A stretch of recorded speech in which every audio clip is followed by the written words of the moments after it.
ಅಂತಾರಾಷ್ಟ್ರೀಯ ಮಾರಕ ದಾಂಡಿಗ, ಅನೇಕ ಬೌಲರ್ಗಳ ಬೆವರಿಳಿಸಿದ್ದ ಕೆರಿಬಿಯನ್ ಕಿಂಗ್ ನಿಕೋಲಸ್ ಪೂರನ್ ಅಂತಾರಾಷ್ಟ್ರೀಯ ಕ್ರಿಕೆಟ್ಗೆ ದಿಢೀರ್ ನಿವೃತ್ತಿ ಘೋಷಿಸಿದ್ದಾರೆ.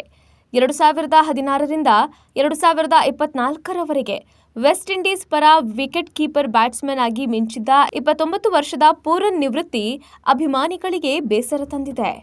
ಕೇವಲ ಅಂತಾರಾಷ್ಟ್ರೀಯ ಅಷ್ಟೇ ಅಲ್ಲದೆ ಐಪಿಎಲ್ನಲ್ಲೂ ಭಾರೀ ಪ್ರದರ್ಶನ ನೀಡಿ ಭಾರತೀಯ ಅಭಿಮಾನಿಗಳನ್ನ ಸಹ ಹೊಂದಿದ್ರು. ವೆಸ್ಟ್ ಇಂಡೀಸ್ ಪರ 61 ಏಕದಿನ ಪಂದ್ಯ ಆಡಿದ್ದು 1983 ರನ್ ಬಾರಿಸಿದ್ರು ಹಾಗೂ 106 ಟಿ20 ಪಂದ್ಯಗಳನ್ನಾಡಿದ್ದ ಪೂರನ್ 97 ಇನ್ನಿಂಗ್ಸ್ನಲ್ಲಿ 136.39 ಸ್ಟ್ರೈಕ್ ರೇಟ್ನೊಂದಿಗೆ 2275 ರನ್ ಬಾರಿಸಿದ್ರು. ಭಾರತ ಮತ್ತು ಶ್ರೀಲಂಕಾದಲ್ಲಿ ನಡೆಯಲಿರುವ ಟಿ20 ವಿಶ್ವಕಪ್ಗೆ ಇನ್ನೇನು ಕೆಲವೇ ತಿಂಗಳುಗಳು ಬಾಕಿ ಇರುವಾಗ ಪೂರನ್ ನಿವೃತ್ತಿ ವೆಸ್ಟ್ ಇಂಡೀಸ್ಗೆ ಆಘಾತ ಉಂಟು ಮಾಡಿದೆ.